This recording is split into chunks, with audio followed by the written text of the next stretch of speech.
Hello and welcome to this Warcraft replay. This is going to be the second game of this best of 3 series. Let's switch to Spectator, like always, and this is going to be on the map Last Refuge.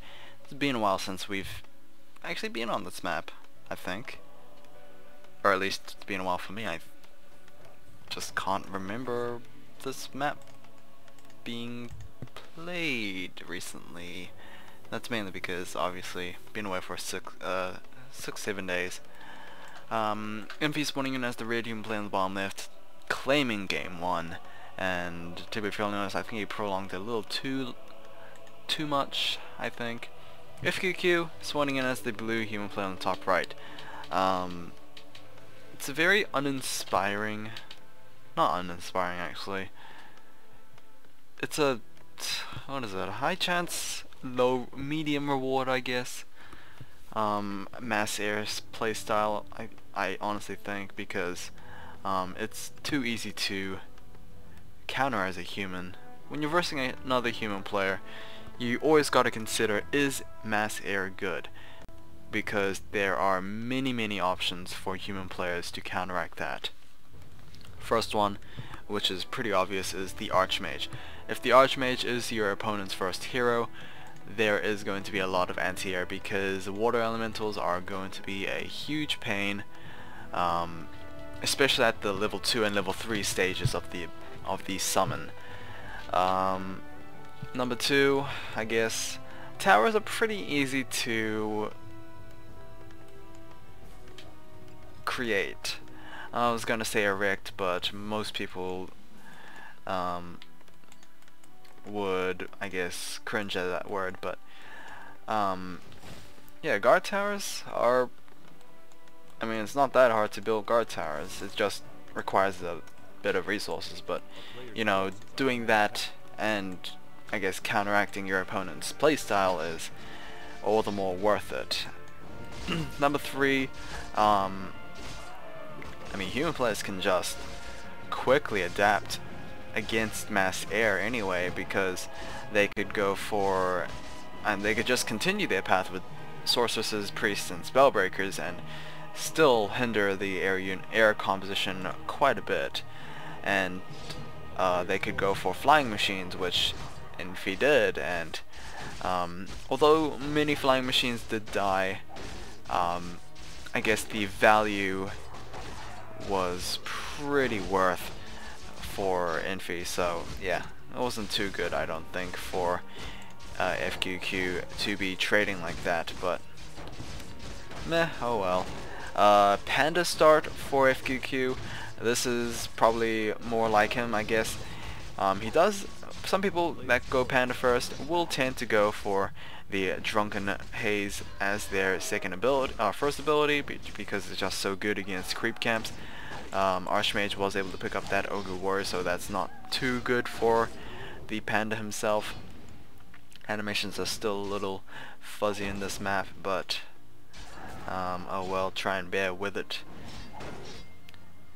Full 15 Invulnerability Potion has been picked up, but the level 3 is very close on that Archmage, and the Panda is taking quite a bit of damage. He has no mana to try and return the damage, so I wouldn't be looking to chase, and FQQ is just going to run away. He did lose a couple of units as well as creep camps, creep mobs to his opponent.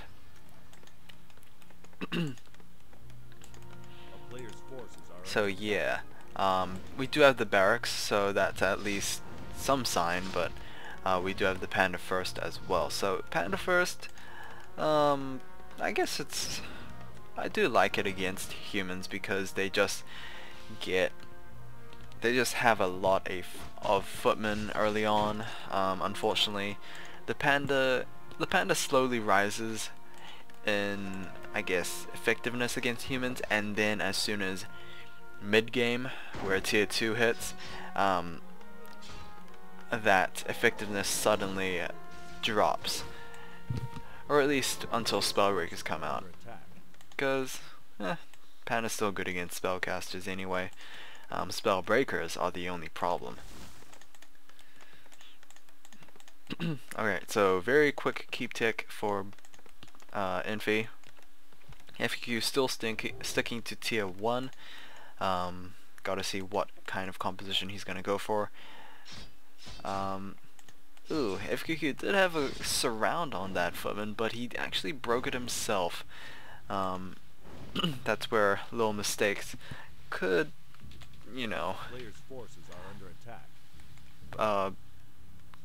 be hurtful in the later stages. Slippers of agility has been dropped. Infi did not pick that up when he cleared that camp, but neither did the panda, and the panda is moving out, looking to go for a breath of fire maybe. If not, I will be mistaken. He won't go for a breath of fire actually, he will just be running away.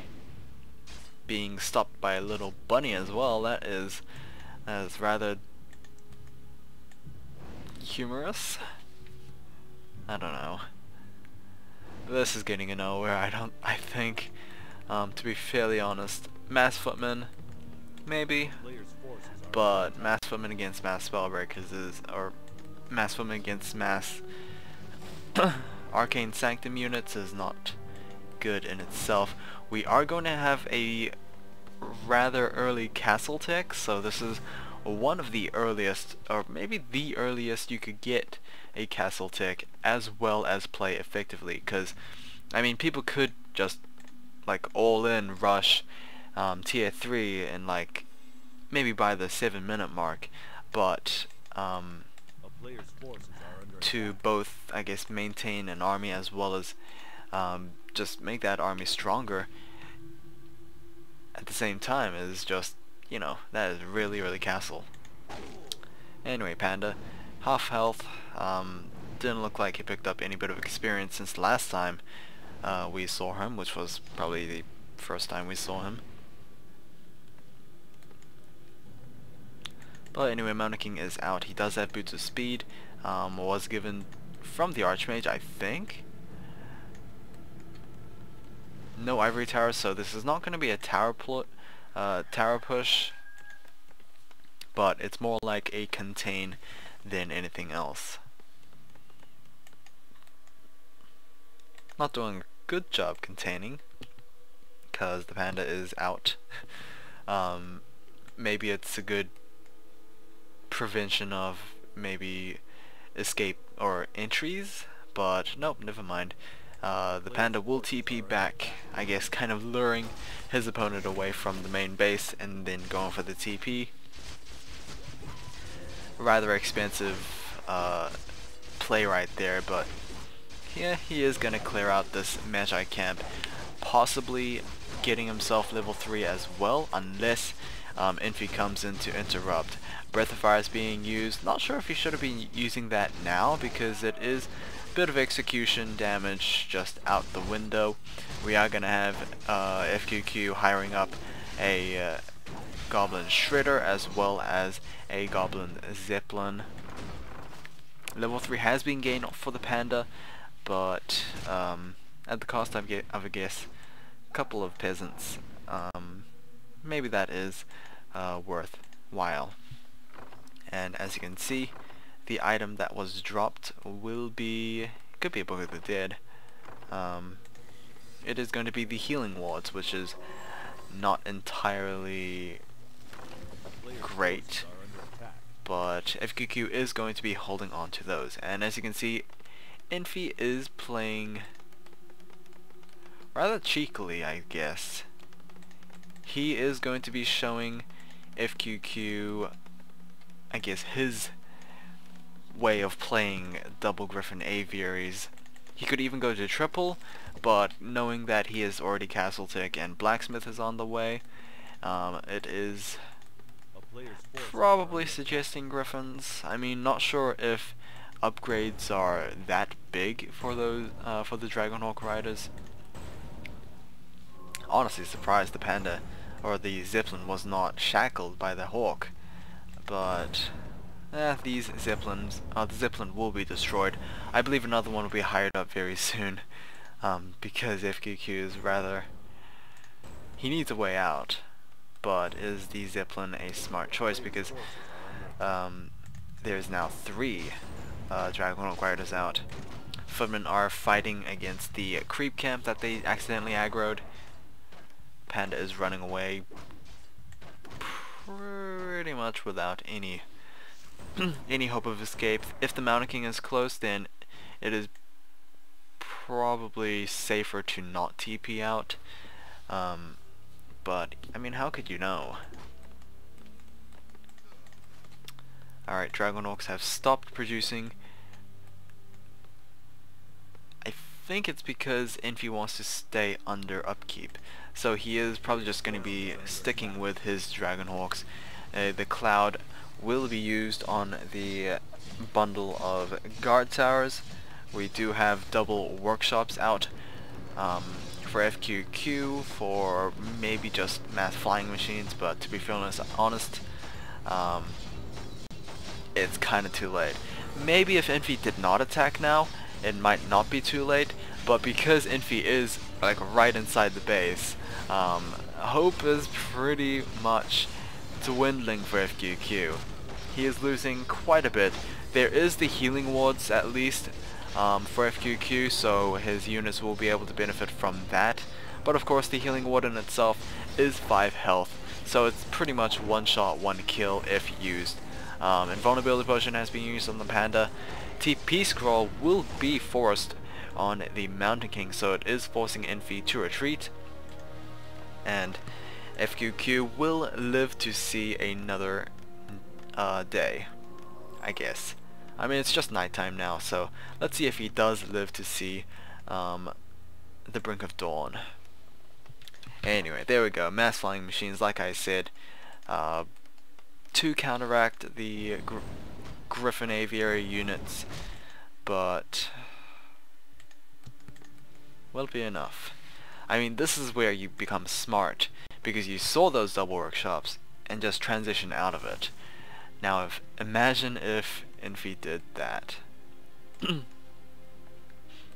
Panda does have the invisibility potion, is going to go for the drunken fire. Of course, not seeing the fire because of the animation. But he is going to do an incredible amount of damage. Another breath of fire will bring a lot into his experience pool. There we go, killing all of those peasants. Unfortunately, the TP staff does not give invulnerability, and he is going to be taken out at level 4 by the Mountain King. And the Mountain King with Zoe Mask, probably the best item for him, aside from maybe just more mana. He is going to be moving to Siege. The Sanctuary staff has been used to try and save, I guess, as many flying machines as possible, but or not flying machines, Dragon Hawks as possible, but well, he's got 2 heroes anyway. He will start battering against the buildings, even a Paladin coming out as the 3rd hero. GG from FQQ. This is going to be not quite a short series. I think combined it's about 40 minutes, so pretty lengthy for 2 games, I think, but hopefully you guys have enjoyed this. You can obviously see FQQ, if he doesn't play on his preferred maps, which is probably Ancient Isles, Echo Isles maybe, something of that nature, then I guess he doesn't perform too well. So anyway, hopefully you guys have enjoyed this. I will see you guys again next time. Take care.